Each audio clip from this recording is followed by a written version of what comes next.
Estou esperando você, amigo online. Posso começar? Então vamos lá. Na tela. Em Wagner, que é engenheiro, está viajando.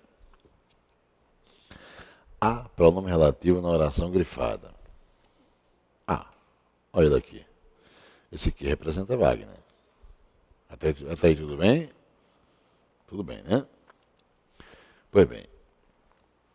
Iconizando ser subordinada adjetiva. Ou seja, sinalizando ser subordinada adjetiva. Sabemos que toda oração que traz o quê? Pronome relativo, ela é realmente uma oração subordinada adjetiva. Está pontuada?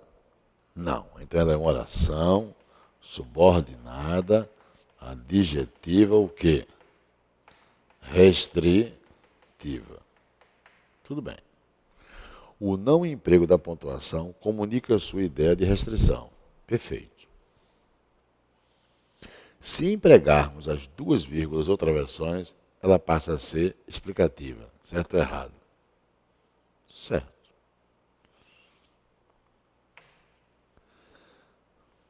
As vírgulas, portanto, são facultativas, já que usando ou deixando de empregar, não há impropriedade gramatical quanto à pontuação.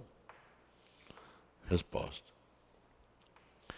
Elas não são o quê? Resposta. Não. Não são facultativas. Não são facultativas. Então, está falso, né? Se houver mudança de sentido, não pode ler como facultativa. Veja esta particularidade. Já que nós vimos uma questão envolvendo pontuação, veja só. Luciana trabalha e estuda, ponto. E nas demais exemplificações, veja que existe uma vírgula antes do i, existe o i com a vírgula após e existe o i entre vírgula. Olha o que eu vou dizer a você. Eu sei que vamos estudar ainda pontuação, mas permita-me. Toda vez que você encontrar a conjunção i sendo uma conjunção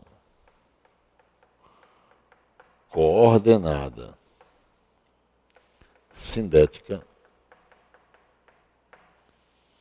aditiva, a palavra i aí é coordenada sindética, porque é conjunção aditiva. Ligando orações com o mesmo sujeito. Quem trabalha? Olha o contexto. Luciana. Quem estuda? Luciana. Você pode fazer o que eu fiz aí. Colocar a vírgula antes do i, após o i entre vírgula ou nada. Tudo é correto. Repetindo. Se o i for conjunção aditiva, ligando orações com o mesmo sujeito, as 4 situações corretas. Eu vou limpar para você, para ficar mais visível. Ó, tudo correto. Ok?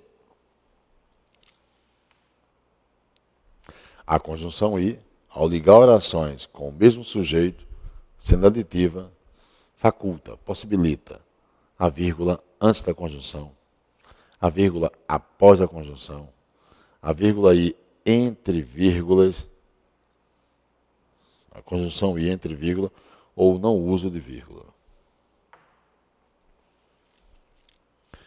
Pedro leu José Saramago e Renato estudou Machado de Assis.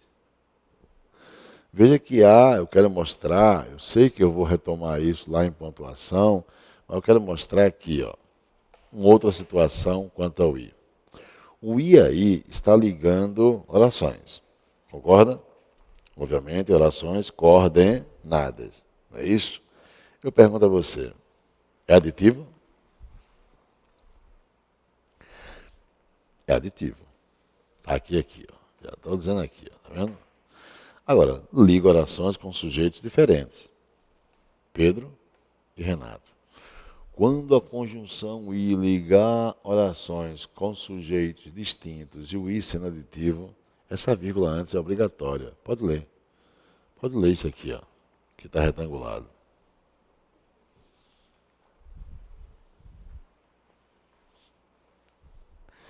É claro, né?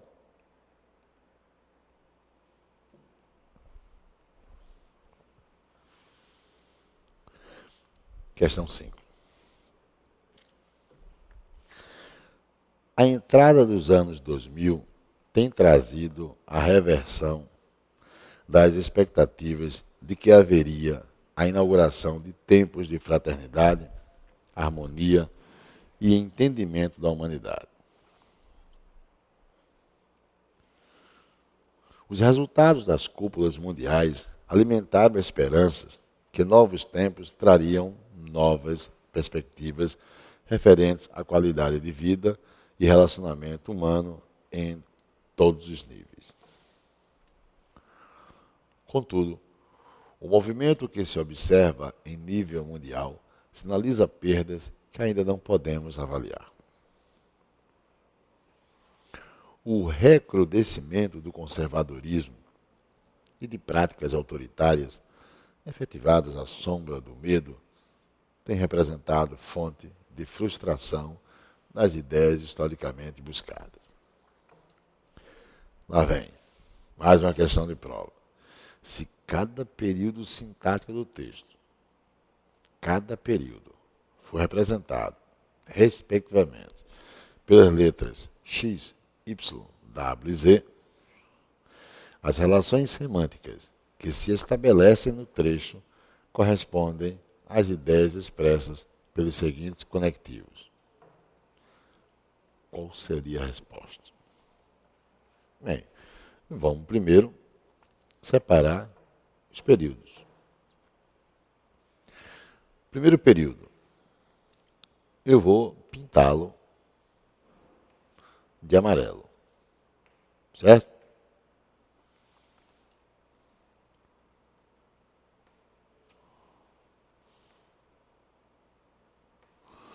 É fácil. É só parar onde chegar o primeiro ponto. Tem um ponto após a humanidade. Tá vendo? Então esse é o primeiro período. Ok? Segundo período. É esse aí que eu não vou pintar. Ele quer dar nome aos bois, né? Então vamos lá. Primeiro período é X. Segundo período é Y. Fez o que ele pediu? Terceiro período. Eu vou pintar usando o laranja.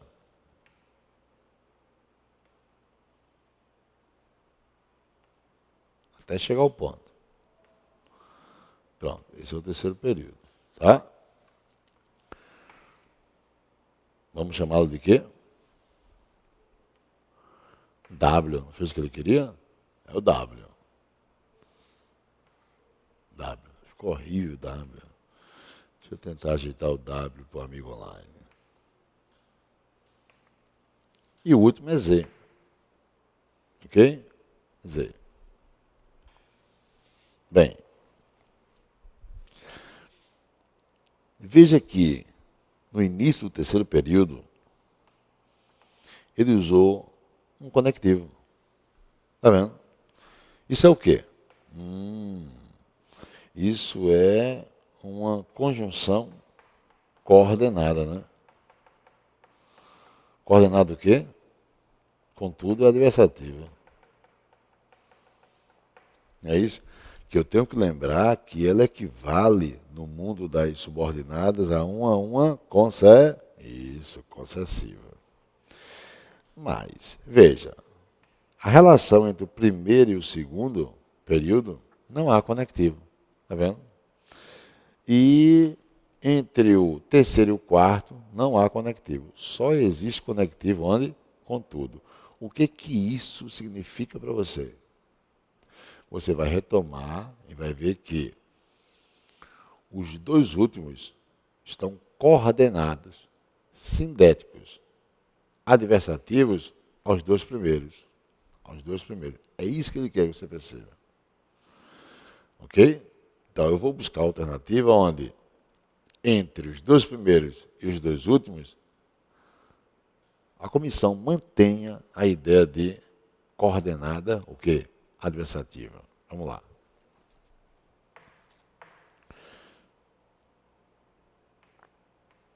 Na letra A, ele está mantendo. Na letra B, ele está mantendo. Nas demais, ele não manteve. Olha lá. É ou não é? Cuidado com essa relação, não só, mas também é o seguinte: não é advérbio, só é advérbio. Não é advérbio de negação, só é advérbio de limitação. Limitação.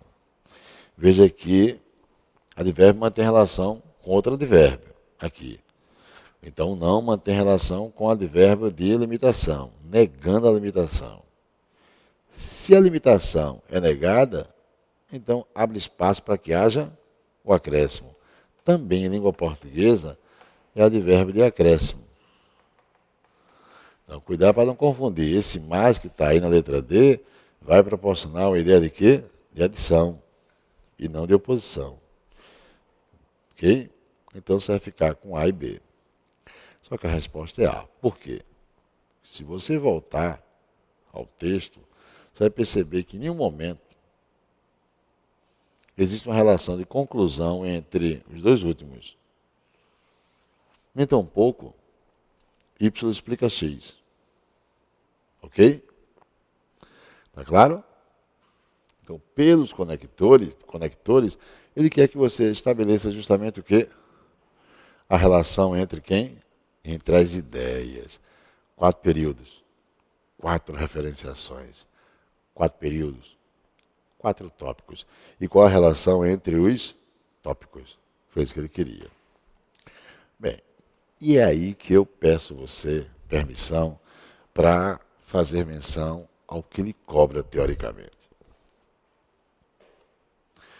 Quando você estiver lendo um texto para responder uma questão de prova, procure observar as duas articulações. Existe a articulação micro e existe a articulação macro. Okay? Micro e macro. Vamos a ela.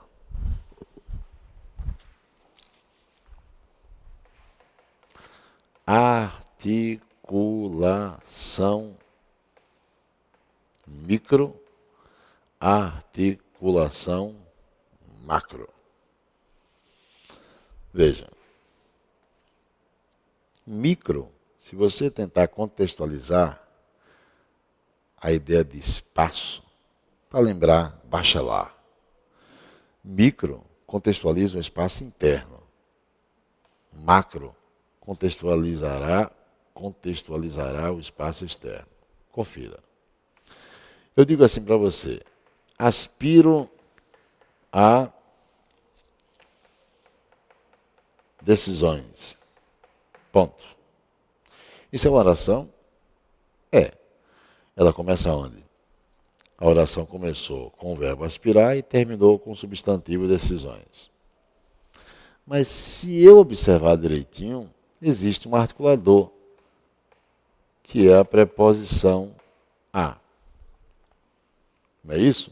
Ele está aí para ligar quem? O verbo transitivo indireto ao substantivo, que é o objeto indireto. Então, você tem uma preposição. A preposição liga o verbo ao complemento. Tudo bem. Eu pergunto, a preposição é um articulador? Sim. Se está ligando, é um conector, é um articulador. Ele está dentro ou fora da oração? Ele está dentro. Então, ele é um articulador micro. Ok, meu patrão? Micro.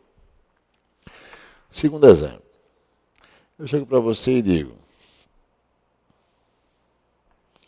espero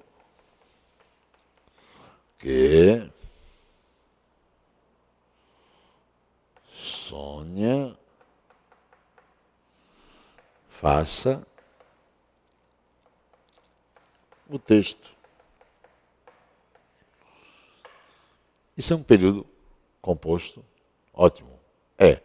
Ele começa onde? Espero. Termina onde? Em texto. Ótimo. O período não composto, qual é a primeira oração? Espero, que é a oração principal. Qual é a segunda oração? Que Simone, ou aliás, que Sônia, Simone é a irmã de Sônia. Que Sônia faça o texto. Então, oração, vamos lá. Subordinada, substantiva, não é isso? Objetiva, direta. Perfeito. Eu te pergunto, o que é esse que? É um articulador? É. Está ligando a oração principal, espero, a quem? A oração subordinada. Pois bem, o articulador que é a conjunção integrante, ele é micro ou macro? Ele está dentro ou fora do período composto? Dentro. Ele é micro. Perfeito. Se eu disser, tenho medo de que ela chegue cedo. No período composto apresentado, qual é a primeira oração? Tenho medo. Qual é a segunda oração? De que ela chegue cedo. Eu te pergunto. De que ela chegue cedo é ou não é a oração subordinada, substantiva, completiva nominal? É. Então, o de é ou não é preposição? É. O que é ou não é conjunção integrante? É. Eu tenho dois articuladores micro. Ok? Eu sei que eu vou detalhar isso mais à frente, quando estudarmos estrutura linguística para a produção de texto. Mas eu já antecipo a você que as articulações micro irão garantir o quê? Relações de regência, verbal, nominal, ok? Irão garantir articulação de uma oração em relação à outra, enfim. As articulações micro estão no ambiente interno e irão garantir o uso gramatical da língua. Por isso que, nas provas de redação, olha o que eu vou dizer a você, uma comissão como o CESP-UNB faz a grande divisão. Articulação micro e macro, ele faz lá microestrutura e macroestrutura. Se você baixar na internet, você vai ver que a microestrutura, o avaliador faz a intervenção observando o uso gramatical. O uso gramatical. E a macro é o quê? Vamos lá, macro. Macroestrutura. Um texto traz um tema. Põe na cabeça que todo tema é abrangente. Ok? Então, se eu disser para você que o tema é o ensino brasileiro, o ensino nas escolas públicas do país. Eu te pergunto, se eu leio no desenvolvimento um parágrafo contextualizando uma ideia X, vamos supor, o alunado. Depois, no outro parágrafo, uma ideia Y, o professorado. Depois, um outro parágrafo contextualizando Z, as escolas públicas. Veja, ideia, referenciação X, o discente, o alunado. Referenciação Y, o docente, o professor.